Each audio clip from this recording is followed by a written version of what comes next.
Greetings. Greetings, Earthling. Superhuman Earthling. Do you need to take a deep breath, or are you all good? I'm okay. Okay. Thank goodness. I've meditated 3 times today already. That helps, doesn't it? And I am eating a chocolate bullet. I just ate a chocolate nougat log earlier today. After we've just been talking about chocolate. Ooh. I'm just going to put my other microphone in rather than the computer one. Now my phone's charged. Someone just emailed me to apologise. She wanted to be on this session, but she won't be because her eyes are too square from watching all the presenters, and she'll come back and watch it later. Who said that? Someone who just emailed me. That's nice. And I thought, I get it. I actually really get that. You're recording. Do you want me to stop recording so you can record, or how does that work? No, well, it's under you now. And when we finish this, you'll have to log out so I can get in next straight away for Amy and Alessandra. Oh no, we've got a break in between, so that's good. Yeah, so that's all cool. But yeah, if you can do the Facebook Live because you're in as you, I'm not in control of that. Oh, yeah, I forgot about the Facebook. You know what I mean? See, it won't let me. Oh, maybe now you're a panelist, it might let me. You need to make me a co-host. I need to make you the host, but it wasn't that option before, but now it does. Do you want to do that and then I can do the control of everything? Yep, then I don't have to do anything. Yeah, then you can do your thing. Do you want me to interact with you throughout, or do you want to the recording at this end? Hello, I can see people starting to join on. Welcome. Hello again, Anne. I saw you earlier in the week. Nice to see your name pop up again. Hello, Julie. Michael, I've seen you in here before too. Michael, I hope you're enjoying all of our speakers. And hello, Sarah, so far. Please feel free to use the chat box throughout. It would be great to hear what you are thinking. So the chat box is great for just general discussion as we go. But the Q&A part down below is really good for if you really want to ask a question of Michelle. And I'm just going to pop in Michelle's web address, which is beingmorehuman.com.au, Michelle. Yeah. If you want to go and check out anything of the work that Michelle's doing. And of course, our Superhuman Summit is humanpower.com.au/summit. Also, for those of you who are in Facebook land, hello. I will be moderating this session of the Superhuman Summit. We're on day 3. This is our 3rd speaker of the day on day 3. So feel free to pop your questions into the Facebook chat and below the live stream so that I can answer and respond to any questions or comments you might have as well there, because we want to involve all of you, and it's far more exciting and much better when we're all getting involved and having a chat. So hello, Julie. She's typing in from Honolulu. Welcome. Yes. Is it beautiful in Honolulu? Yeah. If everyone could pop where they're calling in from. I love seeing where people are from. That really interests me. We had a call yesterday with 14 countries. Hello, Chris, coming in from Sydney. Potentially. Yeah. And it was wonderful seeing 14 countries all live streaming together, which was pretty amazing. Hello to Renee, Isabella, Tracy, who are all also in the Facebook group. Rebel, g'day Rebel, how are you? I know you're up near Port Macquarie. Type in where are you coming from so we know, because that's always really cool to see. Yeah, Port Macquarie is Rebel. Tamara from Ashtonfield. G'day Tamara, how you doing? Fleur in Sydney as well, and we've got Honolulu, so all around. Welcome everyone. Great.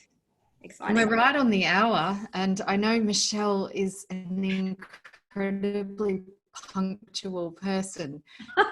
Far more than me. Hello from Melbourne, Carmen. We've got Tracy in Merriweather.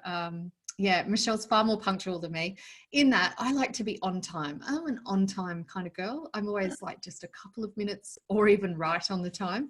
Michelle has a habit of showing up half an hour before a meeting and I'm like, oh, you know, I'm still putting my pants on. She is incredibly punctual always, and we're on the hour, so let's get underway because I want to honor that for her. Hello, Jamie, and everyone who's joining. And so the summit has just been incredible so far, and it's thanks to this lady, my co-creator. I've decided to call you instead of co-conspirator. I think that's the wrong term. Co-creator is definitely the appropriate term. Yeah. Co-creator, and she is a creator. We've recently been to Bali together doing a workshop into looking how we can have a greater impact on the world, and in a way this Superhuman Summit is a birthing of that collaboration, which has been going for a number of years. We've collaborated for a number of years, but whilst we were in Bali recently in February, right before COVID-19 kind of came about in the world and locked us down with no travel, we really looked at what are some of the ways we could bring people around the world together around raising consciousness, around becoming better humans, and around having bigger impact. And so you're seeing the product of that, and we thank you so much for joining us every day for this. Hello, Shireen. We really thank you for being part of this summit. This is only day 3 and there are 8 days, so we've got 5 more to go. Can you believe we've still got something like another 27 speakers yet to come? And I think some of the feedback that we've been receiving in emails and messages from people has just been beautiful, because people have said the speakers have really stretched them, the speakers have challenged them, and they've really shown us the way. And with no arrogance, I think, which has been really lovely. So humbling to see people just openly sharing. They've all given their time and their energy for free to all of you. And it's our hope that you go on and use that you share it with others, that you support others, and that you continue to grow as a human, because it's not about us becoming superhuman on our own. It's about us as a collective becoming more superhuman. And so without further ado, I'm going to hand over in a moment to this delicious human who's going to tell us how to be more superhuman. Michelle comes from, I guess, originally a HR background corporately, but before that, she's also worked in war-torn countries and done a lot of aid work, which really asked you, in a way, Michelle, to step up early, didn't it? You had to learn to lead and be a leader in incredibly challenging situations, and to learn to work with humans who were at absolute crisis point in war zones, and people who were refugees in refugee camps. And you can't be more superhuman than needing to support people through such challenging times. And now you're working in cultures and with companies and people who might be going through challenges and changes. It might be a merger and acquisition. It could be a challenge or a crisis. And it could also be good things like growth and wanting to expand and to make a workplace more healthy. I'm really excited to hear what you have to share about how to be more superhuman and how your experience is going to be woven into that. And I do encourage everyone to ask questions or have comments along the way. I'll go silent in a minute and let Michelle do the talking, but we'll probably interact because we do tend to banter quite a bit. So Michelle, welcome. Thank you for also being my co-creator of this summit, and it's great to turn the tables and have you in the spotlight now. Thank you very much. And what a beautiful introduction, and certainly one that I hope will help you to make sense out of the way I've chosen to present the material that I'm looking at today. It's no mean feat to have the title of a talk that is How to Be Superhuman. If you think about conceptually the idea of being superhuman and the possibility of what that might be like, and the implications of what that could mean, and all of the different elements about who we are as humans and what might contribute to that end goal of being superhuman, if in fact it's even theoretically possible, let's just put that on the table, then I think you can agree that it is a broad, complex, comprehensive sort of topic to deal with. But if there's anything that my brain loves to do, it is to look at topics exactly like that and very quickly distill down to what are the most important elements out of that topic and really focus on those. And that's one of the reasons I love doing work in organizations, because one of the things that we have to do as consultants coming into a business is go from zero knowledge about a business to very intimate knowledge about a business in a very short space of time. And we're effectively paid to come in and have a perspective of that organization that is at this systems level overview, so that we can pick out the things that really matter, tweak them, and create the shifts that that organization is looking to go through. So in many ways, getting my head around the subject material about being superhuman is kind of no different to going in an organization and doing the work that we do on a daily basis. So that's what I love to do. A few different things. Let me just start really briefly with expanding a little bit more on what AJ said about my background, because for some of you who don't know, I did start off working in war zones. So I worked a lot especially in the 90s, with the Hutus and Tutsis in the Rwandese crisis. I worked in a big refugee camp that had 1 million people. I worked I've lived and traveled in more than 50 different countries. So my background is not one that's developed by, I grew up in Taree actually, but it's not the way I view the world is not developed by a girl growing up in a country town in Australia.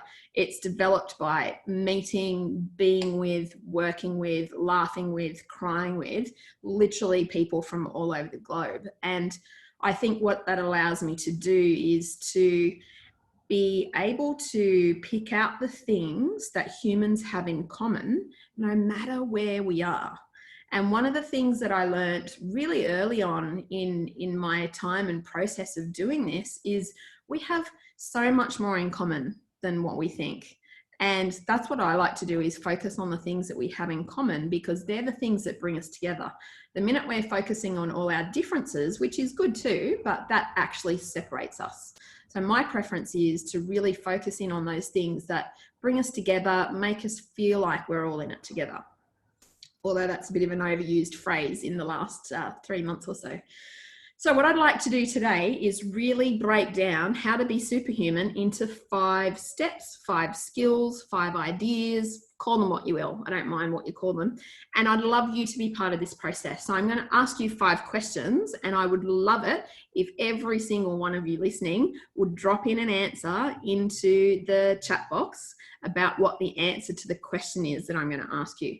So the very first question is about personal responsibility.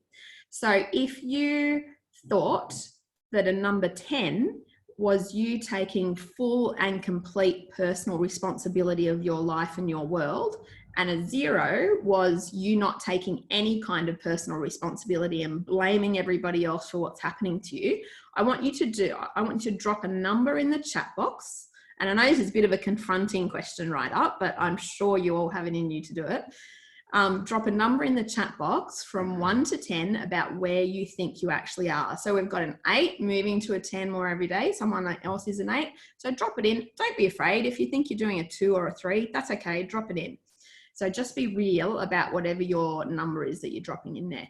Now, one of the reasons I'm asking about personal responsibility is because that is our very first element out of the 5 in and around being superhuman. What we know for sure through both experience and research is that people that blame others, people that don't choose to take responsibility for their actions and for the circumstances around them, are less likely to be able to be effective human beings in a range of areas. This is not just a little bit of research that tells us this. This is a lot. So this one here is super important. So this part you can do privately, but if you scored yourself a 7, anything that you scored yourself that's less than a 10, I really want you to look at that difference. And if you're a journaler, you can journal about it. You can write somewhere if you've got something to write on, and just really think about, what would it take for me to shift just one number? So if I want to shift myself in terms of personal responsibility just by one number, what would that take me? So personal responsibility, I write about a lot in this book, which is the Being More Human book. And I'm not going to go in depth into the book or into the mindset model. There is a 5-stage mindset model in here. One of the core elements about the Being More Human book and the 5-stage mindset model is where you are on that measure of personal responsibility, because that's the thing. It's the ironic thing. The better you are at stepping up, taking responsibility and owning your stuff rather than giving your stuff to someone else or pulling your power back to you, whatever phrase you want to use, the better you are at doing that, that puts you in this incredible position to be able to create exactly the life that you want to create. And that's the irony. While we're sitting at home on the couch or the bench or the lounge, blaming someone because our world is not like we want it to be, in the very process of us doing it, we're creating it. And this is the link that sometimes we don't make. So we have to be able to get out of our own way, shift toward this idea of actually owning it before we begin to create it. And I just want to jump in and acknowledge all of the people who have answered. We've got 8s to 9s, 6s, 7s. Pre-COVID, I was probably an 8, but in these times I've gone down to a 7. 8s, 9s, 7. In the Facebook group, we've got a whole range again from 9s, 8s, 7s. I love that. Isabella has 7 with a lift. And a lot of people are now saying they might score themselves higher now that they've heard your explanation. Yeah. Okay, cool. All right. And really, to get the full detailed explanation, you really want to be reading through that mindset model in the Being More Human book. Point number 2. So number 1 was personal responsibility. Point number 2 is about multiple intelligences. So this one is really interesting. It's probably not one that you might expect to be here, but one of the things about being superhuman is there's different varieties of superhumanness. So for one person, their absolute connection and, what's the right word? The kind of grounding with nature and their ability to be there and understand and express and almost become what is around them in the natural world, that is an incredibly intelligent thing to be able to do that not everyone can do in that same way. And I'll give you another example. It's quite interesting in our world because when I say our world, I'm talking about the world of someone who has humans as their expertise. Because a lot of people can recognize that for an accountant, their expertise is numbers, or for a lawyer, their expertise is law. For a PT, their expertise is physiology and training. But a lot of people don't consciously or subconsciously recognize the idea of dealing with humans is an expertise just in itself. And it's quite interesting because if you look at, if you're someone who likes references and things, I'll be doing that as I go through as well. So the author and the thinker behind this model of multiple intelligences is a guy called Howard Gardner.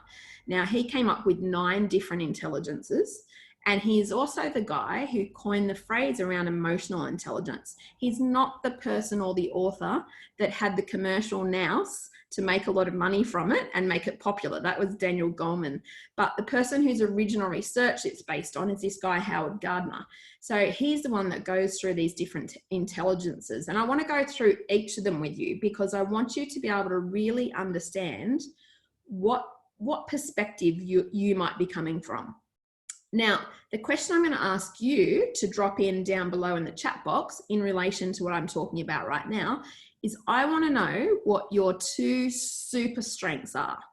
If you could only rely on 2 things that you do better than anyone else around you, and this is not the time to be modest or pretend like you don't know what they are, whack them in down below in the chat box. What are the 2 things that you are amazing at? And I'm going to go through the 9 intelligences. So the first one is intrapersonal. When we talk about intrapersonal, we're talking about the capacity to be aware of self internally. So you hear lots about, particularly people who are on a spiritual journey, talking about going inward. Okay, so this is a particular kind of intelligence. The next one is linguistic intelligence. If you are the person that has the right word at the right time in every situation, no matter what your context, then there's a good chance that you're likely to be quite linguistically intelligent. The third one is your body, where your body is in space, or kinesthetic is what the word is that many people know it to be. So not everyone has the same capacity as other people, even to sense that someone else might be around the corner they're about to walk around. That's a bodily kinesthetic way of sensing that. Okay, so that's a specific kind of intelligence. The next one is interpersonal. So that's more about the way in which you interact with another human being. It is quite a skill. It's quite a feat to be able to listen deeply and listen through what someone else is saying. That doesn't happen easily. It is quite a skill. All of those human skills around communication are in this category. Interestingly enough, all of these intelligences are also totally learnable. So that's the other interesting part. I was fascinated when I saw this one. Existential intelligence. There are some people who are just better than others at connecting the dots, seeing the dots, understanding the patterns, getting that there's some whole galactic existence around us that we are part of. That's not the way a lot of people think, but it is the way that some people think, and their capacity to join those dots and make sense where no one else can see that sense is being made. It's a particular kind of intelligence. So as I asked just at the start, so someone's got their things in, you'll go through that, AJ, anyway for me, won't you, at the end? All right, another couple different types of intelligence. One is the logical, mathematical kind of intelligence with numbers and patterns and repetition and realizing that there's mistakes in things. Musical intelligence. So I think there's no question there that some people innately are better with certain kinds of beat and pitch and rhythm. Then we have, I've already talked about the naturalist, and the very last one is spatial intelligence. So this is where you're looking at our sports people or our gymnasts or people like that who seem to be able to create all kinds of things in terms of how their body connects to their space around them. If one of my son's favorite sayings is, "Mum, I don't have very good spatial intelligence," because every time he walks through a door, he kicks his toe on the way walking through a door. So he explains that away by saying that he doesn't have very good spatial intelligence. So have a think in your world. What are your two strengths? And out of all of those intelligences, which are the ones that really resonate with you the most? Because they're the ones you want to be building on to create this superhuman level of capability and capacity. Do you want to go through them, AJ, or? Yeah, so what I've just been doing for the Facebookers is listing them all. So I've listed the 9 for them, for the people here in Zoom as well. So it was number 1, intrapersonal, number 2, linguistic, number 3, body or kinesthetic, number 4, interpersonal, 5, existential, 6, logical, 7, musical, 8, natural, and 9, spatial. So drop in a number or tell us the 2, like if you can remember the number, jot that in, or if not, write them in. So Fleur's got intrapersonal and existential. And mine are probably the same as that, I would say as well, Fleur. We've got a problem solver, ideas person. Someone said, Phil said, that's me, nailed it. Which one was that, Phil? Which one nailed it for you? I'll type them into Zoom as well. So as we're still, I'm going to keep moving as we're going through that. Keep dropping them in. And it's important to me to feel like this is a conversation rather than a one-way activity. So for those of you who don't know, my official business title on my business cards all over my website is Chief Conversationalist. And the reason for that is because I love talking with people, finding out things from people. So please go ahead and keep dropping them in as we're going. So just a quick revision. Point 1 was around personal responsibility. Point 2 is around multiple intelligences and how you can actually tap into those. Point 3 is all around our daily practices. Now, the reason that I wanted to raise this in the context of becoming superhuman is because I did a lot of research a number of years ago before I started writing the book in and around a whole range of successful people. And I was trying to look for the thing that successful people had in common. And it was quite difficult because there are successful people who are men. There are successful people who are women. There are successful people that identify in a whole series of other different gender identity sections. There are successful people who live in nearly every country. There are successful people who are rich. There are successful people who are poor. It was quite an interesting process to go through, even in my own mind, to come up with what I thought was successful. But in the end, I decided on those people who I thought were holistically successful. So someone who had a family life that they were happy with, they were contributing to, functioned fairly well, wasn't too much not disagreement, but not too much kind of long history of conflict with people not speaking for centuries, that kind of thing in their families. People who really put in some effort in around their own health and well-being. Maybe they were really happy in their job or ran a successful business. So people who had, you know, moderate to high level of success in all the different areas of their life. That's what I decided that my criteria was. And what I started noticing about these people is that the main thing they seemed to have in common was the fact that they had some kind of morning routine.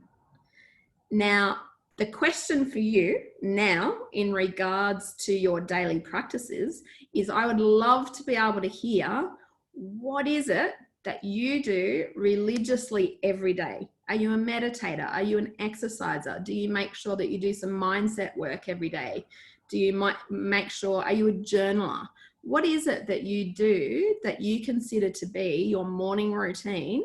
You don't have to do it in the morning, by the way. You can do it any time in the day, but your daily routine that grounds you, fills you up, and allows you to go forward and give for the rest of the day. That's what I'm interested in, because that is what all of these people seem to have in common. And it did vary, all the details of it vary, but it was so important to me that I actually there's a guy, some of you will know, his name is Hal Elrod, and he wrote a book called The Miracle Morning. And if you look on my Being More Human book, he has written, and I'm just going to read out that top section because he wrote the recommendation for my book. And this is what he wrote: a beautiful example of how the behavior of individuals truly impacts the outcomes of the collective. Each mindset shift that happens has the power to truly change the world. And his book is called The Miracle Morning. So if you want information about this, he's the best guy to go to. Thanks, AJ, for dropping that down. What are people's... So we've got a whole heap of things. We've got stuff on Facebook saying walking and connecting with the sounds of nature. We've got meditation, exercise, identify the 3 things that I get done will make me feel great, exercise, ritual of coffee, making and sitting, drinking with others, prayer, affirmations, intentions, gratitude, exercise, spiritual time and exercise, quiet mornings. Some people here are exercisers. Take a photo. And I asked, what was that a photo of? Is that of the environment or something, Chris? That was Chris Meredith. Play with the animals. Yes, I've seen your delicious dogs online, Anne. So lots of great things. Meditation, at least 20 minutes of reading before work. Lovely, Carmen. So what I'd like you to do in regard to this is to do a little mini reflection on your daily routine. And I want you to choose something, just one thing, that you would like to add to that. So what else among all of those things that other people are doing, or things that you feel that you would like to bring into your world to really make you feel grounded and solid and resourceful for the day, what's the one thing that you are not doing that you'd like to bring in?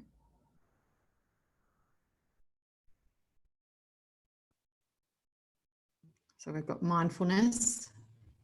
Love to do meditation. What would you like to bring in? Our Rebels just said meditation and walk on the beach with the dogs from before. Regular journaling. Yeah, more exercise. Yeah, so my specific daily routine is some kind of movement every day. I don't mind if I'm just walking around the block or if I'm doing a 5K run. To me, that's irrelevant. What's relevant is that I've moved and I've done something with my body, and journaling and meditation and mindset work. So that's my daily routine that I do. And the reason that I was really clear about taking on those activities in my own world is because I knew that even though I didn't know the the details of how I wanted to achieve this massive social impact that I want to achieve. I didn't know the details of that. I didn't know how that was going to play out. I didn't know where that was going to lead me. But what I did know is that I could do these things every single day and make sure that I was giving to me and filling up my own cup before giving to everybody else. And if there's something I see all the time in coaching, it is people struggling because they are not doing that in their own life and their own world. And I think I often say, Michelle, we don't have a healthcare problem, we have a self-care problem. And Absolutely. That comes about from prioritizing ourselves first and filling up our vessel. Or if you've got small children or something, it might be finding it some other time, a little bit later when they've gone to school or something. But those morning hours are so sacred, and especially because there's not a lot of noise and even frequency interference while people are sleeping. So, you know, the morning is really a beautiful time to be doing these rituals. Yeah, yeah. And I think, you know, when we're talking about this idea of wanting to live our purpose and create massive social impact and be able to, you know, walk on the planet and walk around us in a way that we feel like we've done what we're here to do by the end of it. If we're going to do that, we have a responsibility to look after ourselves before we're actually capable of doing any of those other things. And what I know from a family point of view is if I am not happy, my kids are not happy, my partner is not happy, the whole house is unhappy if I have not taken care of myself. So I know the ripple effect that I have in my own house and my own household, and that matters to me. So I take care of myself because of that. Cool. All right. So quick recap. Number 1 was personal responsibility, and you gave yourselves a score out of 10 for that. The multiple intelligences was the stuff by Howard Gardner. And for that one, you dropped in what strengths that you had and what super strengths that you had. Number 3, you dropped in what elements of the daily practice it is that you might do. And also you did a little bit of thinking about a new one that you might like to bring into your life, because the cool thing about a daily practice is it's yours. You own it. No one's telling you what to do. So you can ditch it, you can change it, you can add to it anytime you like. That's the cool thing about a daily practice. One of my favorite topics in the world is the next topic, which is all about flow. And it is actually a module in our SuperHuman course that AJ and I will be sharing more about as the summit goes on. And I wanted to give you a sneak peek in and around flow. So for those of you who, actually, I'd love to get your ideas on what you think flow is. Can you just drop into the chat box what you think flow is? Or the other thing you could do is you could tell us what portion of the day you think you're in flow. So, you know, you might say, I'm in flow 20%. You might say, I'm never in flow. You might say, I'm in flow 90%. I've got all these pop-ups on my screen that I'm just trying to get out of the way. Okay. So the person who did the original research behind flow was a Polish scientist by the name of Mikhail Csikszentmihalyi. Don't ask me how to spell it. AJ, if you spell it, you're going to have to Google it. It's a tricky word to spell. But he did some really interesting research quite a number of decades back now. It's not a new concept. This is what's interesting to me. It's kind of talked about, particularly in the entrepreneurial world, as though it's like a new thing or, you know, something that business people have just thought about, but it's really not new at all.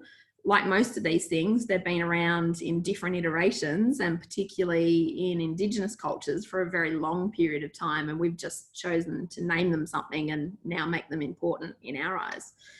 So the state of flow was researched originally by Mikhail Csikszentmihalyi, and he did a lot of research with athletes and a lot of research with musicians.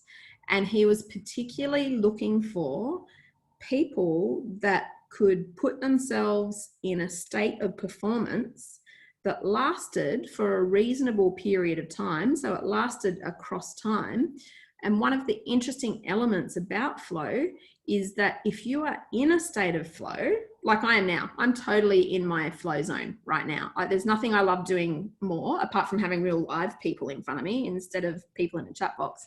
But there's nothing I love doing more than what I'm doing right now. So I'm totally in a state of flow.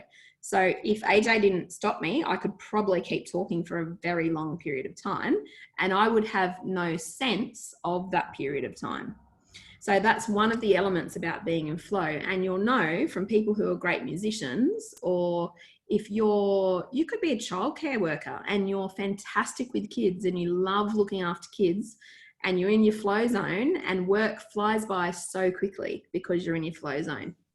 So we've got a whole heap of people sharing that they find flow, like they've lost track of time because they get absorbed in something. Continuous action of things, Mahubob has said. Energy, emotions and alignment, Fleur says. We've got on Facebook Live, we've got people saying listening to birds, sounds of the ocean, or being in silence, reading and writing. Rebel says most of the time she finds she's in flow, she's present and fully immersed in the present. Flow for me is moving with grace. Shireen said moving between various moments versus rushing and feeling stressed.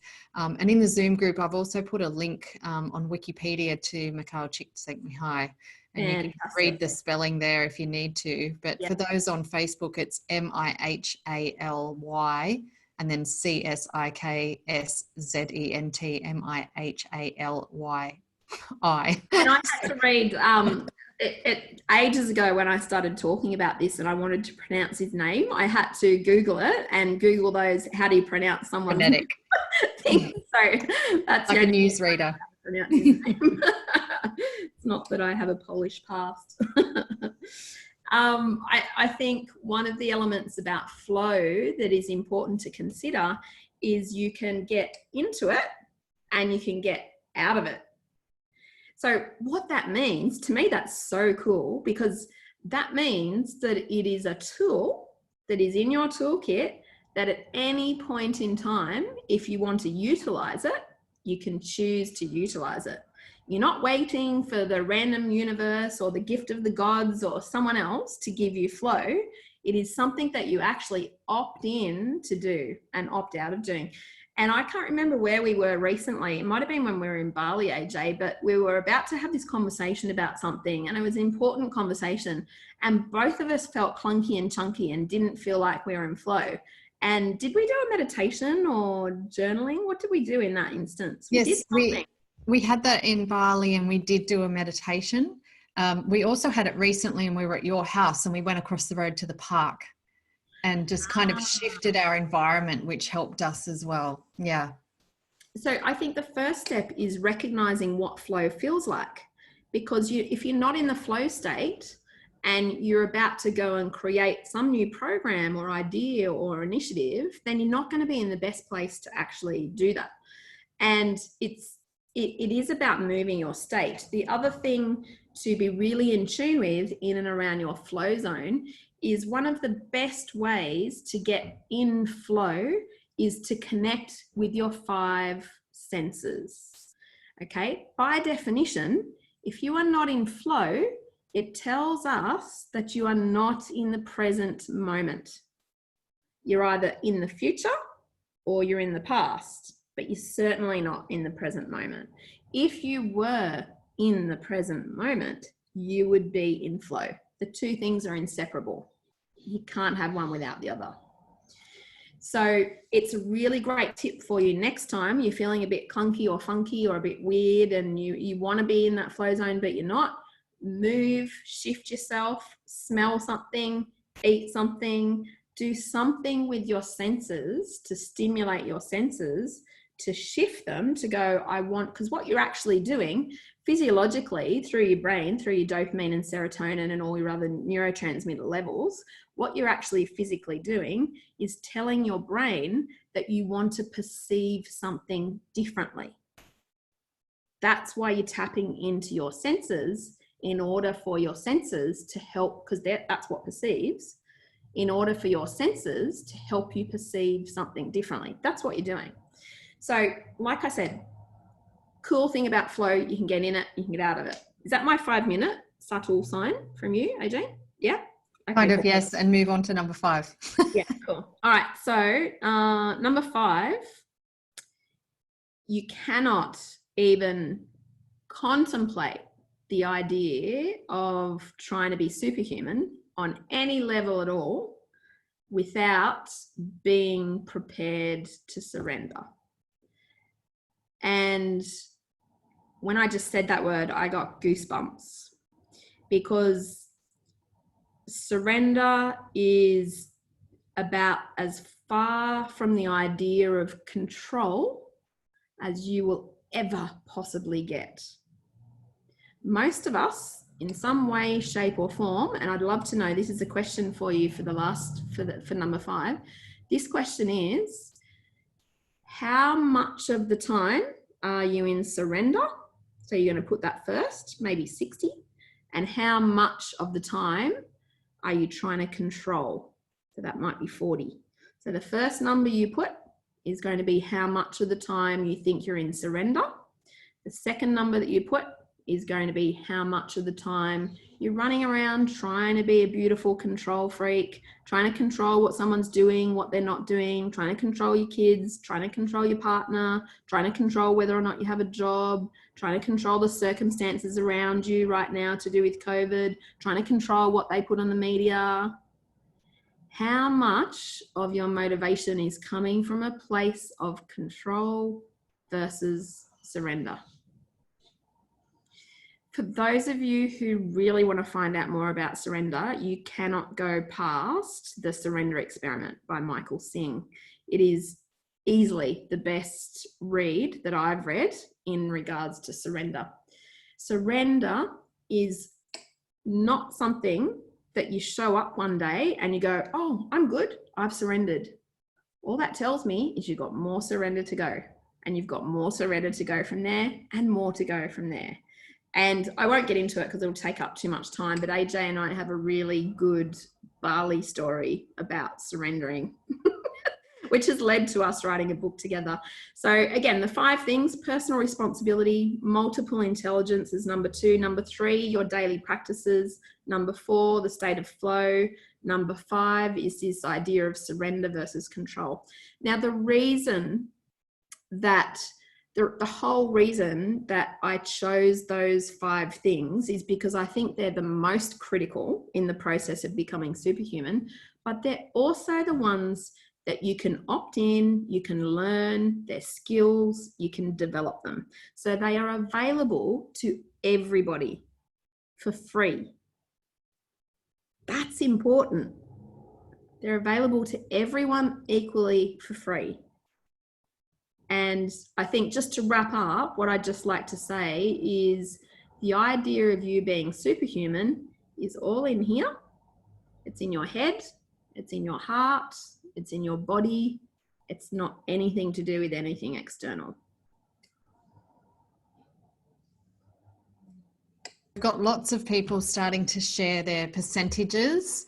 90-10, 90% surrender, Priyani is, with 10% control. 80-20 from Fleur, 40-60, 60-40, 20-80 from Michael. So big in the control part there, and it could be something to do with your job and what you do as well. And 50-50, not sure really. Yeah, and that's possibly a very big thing where you haven't actually thought about how often am I surrendered or in control. Kirsty, 60-40. Mahubub is asking, can we have this surrender 100%? So are you asking there all day? You could. Are you asking, is that possible? Or what's your question there? Can you clarify a little bit more? On the Facebook group, we've got people saying Rebels said she's gotten good at surrender, feeling of letting go and attachment to expectation. Leslie is saying 40% surrender, 60% control. And Leslie said also it varies depending on the day. So that's a really good point. Yes. But I think one thing that's important with that, and this with everything that I've just said, is what we don't want to do is we don't want to give away our personal power to the external circumstances that exist around us. So even to say it depends on the day, well, does it? You know, it depends on if COVID's here. Well, does it? It depends on whether or not I've got this certain job. Well, does it? It depends on whether or not I can go out of social isolation and see my parents. Well, does it? So I would hate to think that you are giving away the control that you can actually have internally about your life to your external circumstances. You don't want to be in that position. And Mahubub has just come back and said, is the 100% surrender even possible? Yeah, and true, because there are lots of things that we still control throughout our day. You know, we control. I'll leave that as a great unanswered question, because I honestly don't know the answer to that. It's certainly not an experience that I have. I am not in surrender 100% of the time. The way that I know that I'm not in surrender is I start breathing from my chest, feeling a bit anxious, feeling like I'm the one that's got to control the circumstances. Then I go, dude, step back, chill out, relax. It's all going to happen. So we had an experience of that yesterday with Sister Janti, where we just had trouble with technological. Zoom got full and we had 300 people waiting in the queue trying to get in, including our speaker. And it was really fascinating. Just, you know, I know in that moment I had to surrender and just allow that the process would happen as it was meant to be. And interestingly, I, by accident, in trying to let her in the room, I by accident promoted two of the people who were listening and watching to become panelists, which freed up a space to let her get in that moment. And that was total surrender. It was an absolute error and it worked. So sometimes we have to just allow and surrender, which is what we learned in Bali so much, which a lot of really strong meditators that I meet and yogis, sadhus and holy people, often monks, Buddhists, will often say it's that detachment and learning to surrender so much, you know, learning to surrender physical things as well as my mind and my attachment. Julie is asking there, what are your numbers, Michelle? What are my numbers? It's a good question. I'm feeling like the answer is somewhere between 70 to 80% surrender and 20 to 30% control. But I do know that at certain times I'm very conscious that I'm way more control than that. So yeah, but that's the numbers that I would give. And but I have to emphasize that's from an extremely long time of practice and going to nearly any therapist that you can possibly name or think about and going to them 20 million different times. Like, if there's someone who has done the work, it's me. And thank you, Marissa. Yes, that was a good example of what happened this week. And Linda was saying, you know, it was meant to be, it was. We were obviously meant to get her online, and we did. And if you haven't watched her segment, it'll be below. And she's also going to come on our closing ceremony for us next week. Yeah. Ali Taylor's also said, with surrender comes trust. Trust and surrender go hand in hand. And I couldn't agree more. What do you think about that, Michelle? Because it's trust not just of yourself, but of the universe, and that this is a positive, helpful place to be. Yeah, trust and surrender go hand in hand, and suspicion and control go hand in hand. And what I see a lot when I'm coaching at the executive level is people that have a very high need for control. They feel like because they're senior executives in an organization, they need to have the answers all the time. They need to be on it. They need to be able to say yes or no. They feel like they can't live in the place of ambiguity. And then in some people that I'm working with, I see really high levels of suspicion. Some people out there, usually for warranted reasons, by the way, but some people out there are highly suspicious of other humans, and that entirely changes their experience of the world, because like I said earlier, we're always creating our reality. So if you have that thought process that goes, that AJ person, she's suspicious, what's she really doing this summit for? If you have that kind of process that goes through your head, you're going to have a very different experience of AJ when you meet her than the next person who is saying how gracious and amazing it is that she's running this summit. So those things are definitely pairs. Great observation. And I love a couple of the comments in the Zoom chat. Anne said, surrender, that other people can look after themselves and that you don't need to fix them or do it for them.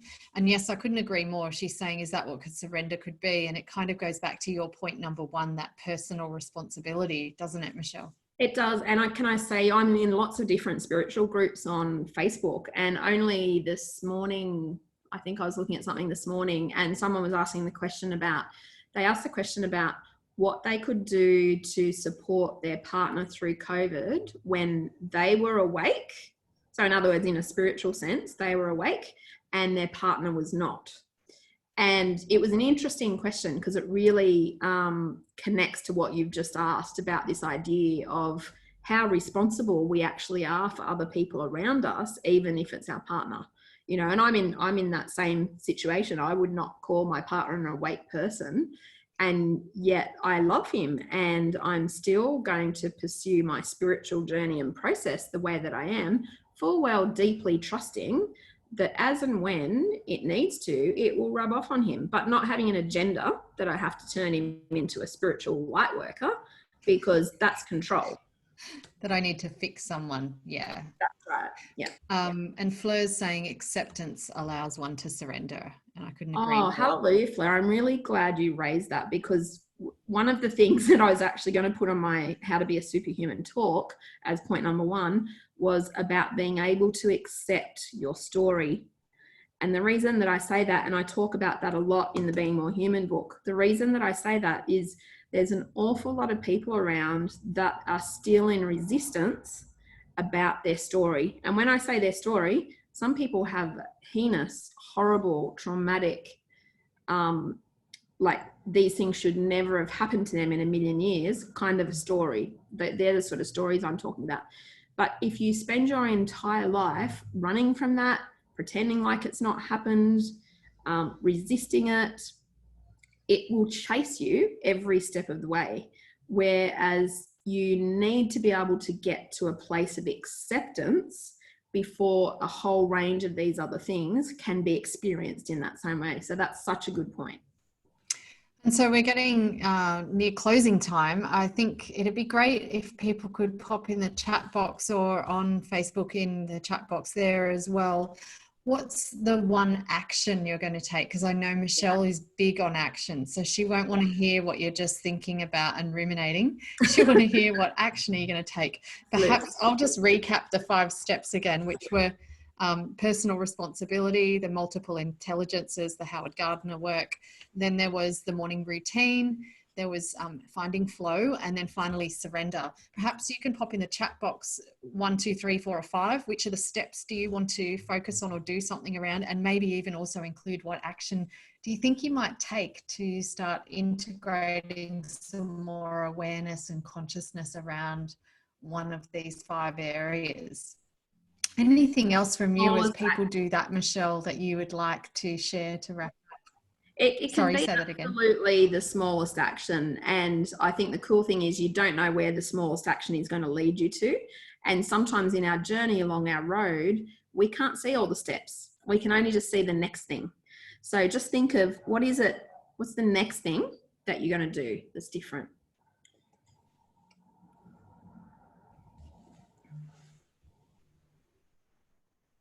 And so we've got number 5, going to go and check out the surrender experiment. Great, you won't be sorry. And I was saying thank you to Tracy, who originally introduced me to beautiful Michael Singer and his work. And you can Google him and find him on YouTube. He has amazing videos as well. Thanks, Michael. Journaling, being present, surrendering. Going to work on surrender, especially the need to get the small things perfect. Yes, you can really beat yourself up over those small things, Marissa. Especially when it's things like hanging out the washing, or someone didn't, put the butter away the way I like it. And while we're in COVID lockdown, that can be challenging. Maybe let's just wrap up by me saying something really quick about journaling, because I resisted journaling for a long time, and now I journal every day. And what I have to say is it's nothing short of magical. If I read back over my journals, I have written what I want my world to be like, what I want my life to be like, what clients I want to be working with, what amounts of money I want to be making. And I look at my life today, and sure enough, it's like exactly what I've written about across a period of time. Do not underestimate journaling. I have a very strong rule called ink it, don't think it. Don't just put a thought bomb out. The more we write it down and connect hand with paper or your iPad or whatever you're using, the more likely it is to happen. Rebel on Facebook is saying business plan, just going to work on that. Leslie's going to reintroduce a regular morning practice. Yeah, it really adds. And it's about the practice. It's about daily practice. It's not doing something for 3 hours once a week, is it, Michelle? It's about that small incremental, doing a little thing every day. Any resources for learning about successful journaling? Chris is asking. I know you recently ran a little course on that, Michelle. Do you have any other? Yeah, so the best thing for Chris to do is if you can jump on Facebook and just inbox me and remind me, and then I'll give you a link to our journaling course. Great. And so thank you, everyone. We've got people saying visualization. Thanks to everyone. Thanks, Mahubov. Thanks, Sarah. Sorry, you had some internet issues. Priyani's raised a hand. Priyani, can you pop in the Q&A if you had a question, if you go to the Q&A box, or you might be just waving and saying goodbye. Okay. Thank you to everyone who's tuned in, both here on Zoom and in Facebook land. We send you our love and blessings. Thank you, Michelle, for not only co-creating this Superhuman Summit and being brave enough to be crazy like me and think we could pull this off in 2 weeks. So we literally planned this whole event in 2 weeks. And thank you to our amazing team who are behind the scenes, because it's not just us, even though we're sitting in all the hard work. We just talk for a living. Even though we're here in our homes alone, we have, you know, Marissa and Vanessa and Michelle and Stephen and Claire and Jenny. Yeah, everyone there behind the scenes is helping with sending appointments and getting everyone booked in and making sure you're all getting it. So thank you. We hope that you continue to enjoy the speakers. Coming up next, now we've had the delicious Michelle. I have got another couple coming on in an hour, Dr. Amy Silva and Alessandra Edwards. These are fellow thought leaders of mine and people who I really respect and look up to. Both of them are amazing thought leaders. They're going to talk about brace for impact, how to survive and thrive in an era of pandemics. Dr. Amy is a psychologist, and so she's going to bring what do you do for your mindset. Alessandra is a DNA expert, and so she's going to talk about what do you do on a cellular level. So there's going to be lots and lots of great things coming in. Thank you, Julie. I'm glad. She's saying in Hawaii, yeah, your unemployment rate has risen greatly. So please tune into the next session. It's in an hour's time. Thank you all so much from the bottom of our hearts. Thanks, Michelle, for your really practical 5 tips. Pleasure. Ciao. Go forth, be superhuman, people. Bye-bye. Bye.